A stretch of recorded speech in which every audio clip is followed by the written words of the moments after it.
ఆ యుద్ధ తీవ్రత పెరుగుతూనే ఉంది. మరి ముఖ్యంగా హమాస్, హెజ్బుల్లా వీళ్ళిద్దరితో పోరాటం జరిగిన తర్వాత హౌతీలతో ఇప్పుడు యుద్ధం చేస్తోంది ఇజ్రాయెల్.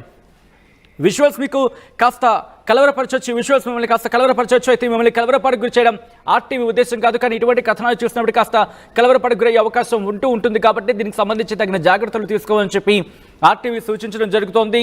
ఇజ్రాయెల్ హౌతీల మధ్య యుద్ధం రోజు రోజుకి ముదురుతోంది. పరస్పర దాడులతో మిడిల్ ఈస్ట్ లో తీవ్ర ఉద్రిక్త వాతావరణం నెలకొంది. తాజాగా ఇజ్రాయెల్ పై హైపర్సోనిక్ బాలిస్టిక్ మిసైల్స్ తో దాడి చేశారు హౌతీలు. రాబోయే రోజుల్లో దాడులు మరింత ఉధృతం చేస్తామంటూ హౌతీలు వార్నింగ్ ఇచ్చిన నేపథ్యంలో ఇప్పుడు ఆ మాట నిలబెట్టుకున్నారా అంటూ కూడా చర్చ జరుగుతోంది. మరి ముఖ్యంగా గాజాపై దాడులు కొనసాగిస్తోంది ఇజ్రాయెల్ గాజాపై దాడులు ఆపేంత వరకు కూడా ఇజ్రాయెల్ మీద యుద్ధం చేస్తామంటోంది హౌతీ. ఇటు ఇజ్రాయెల్ దాడులు ఇప్పటికే 300 మందికి పైగా మృతి చెందారు. ఈ రోజు ఫస్ట్ సండే కొత్త ఏడాదిలో మొదటి సండే. ఈ రోజు దాడులకు దిగింది హౌతీ రెబెల్స్ ఇజ్రాయెల్ మీద. ఒక్కసారి అక్కడ ఎటువంటి పరిస్థితులు ఉన్నాయో చూద్దాం.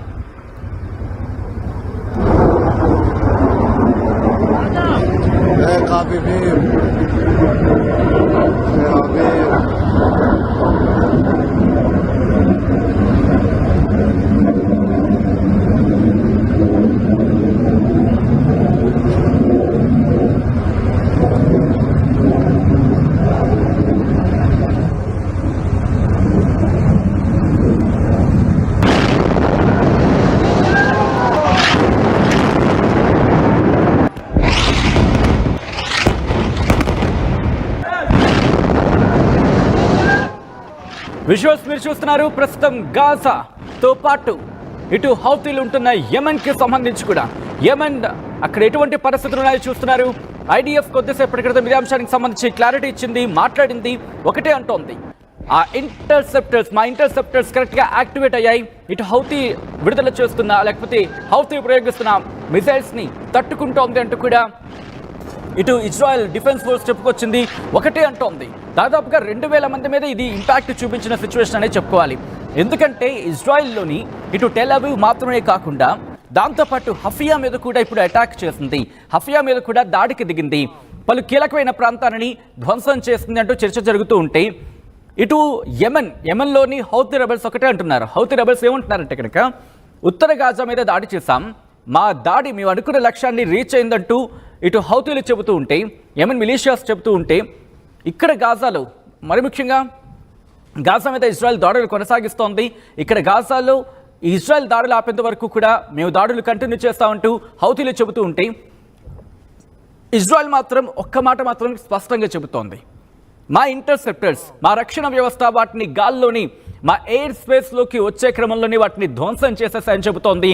కానీ కొన్ని రిపోర్ట్లు మాత్రం ఆ బాలిస్టిక్ మిసైల్స్, హౌతీలు ప్రయోగించిన బాలిస్టిక్ మిసైల్స్ ఇజ్రాయెల్లోకి చేరాయి. మరి ముఖ్యంగా ఆ దాడుల శబ్దాలు విన్నారు అంటూ కొంతమంది ప్రజలు విన్నారంటూ కూడా కొన్ని రిపోర్ట్స్ చెప్తున్న పరిస్థితి.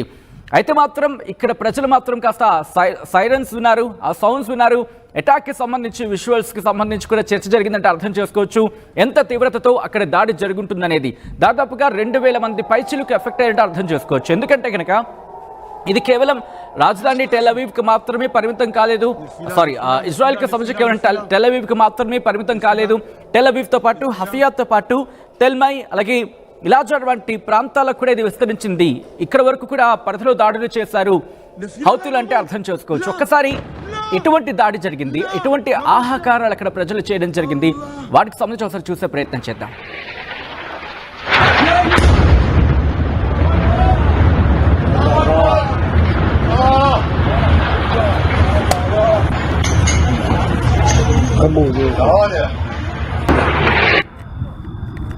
వావ్,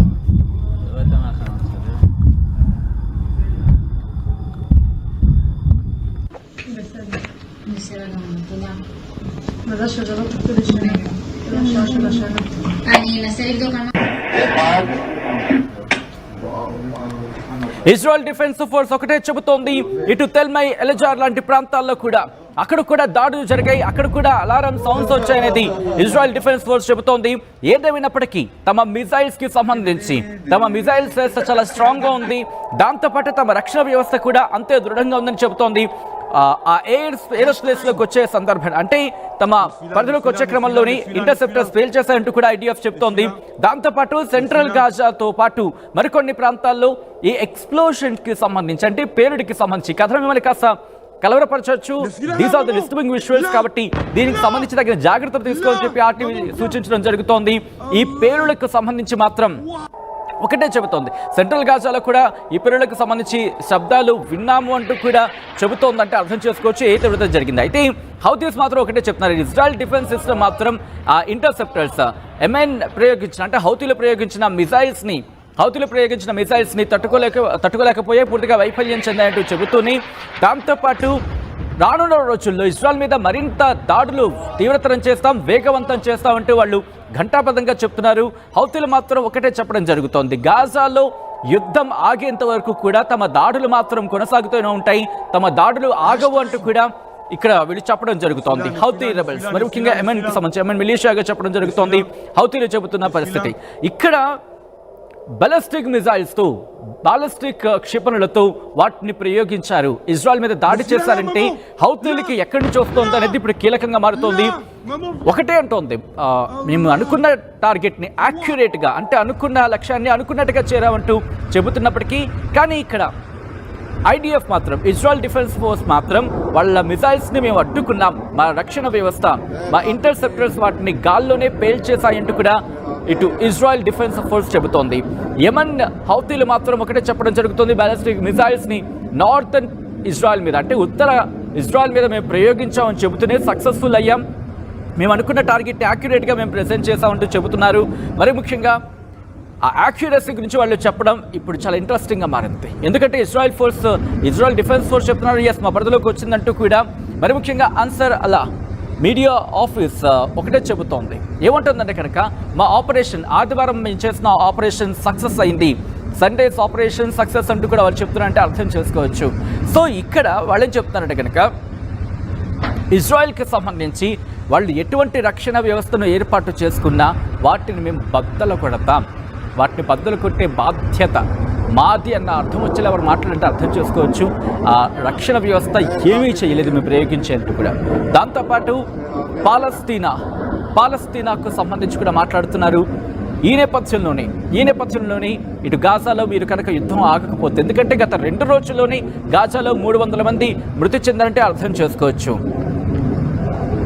ప్రోటోకాల్ ప్రకారం ఇక్కడ దాడులకు సంబంధించి సైరన్స్ ప్రయోగించాల్సి వచ్చిందంటూ ఐడిఎఫ్ చెబుతూ ఉంటే మాత్రం ఇక్కడ హౌతీలు చెబుతుంది ఏంటంటే ఆ దాడులు తీవ్రతరం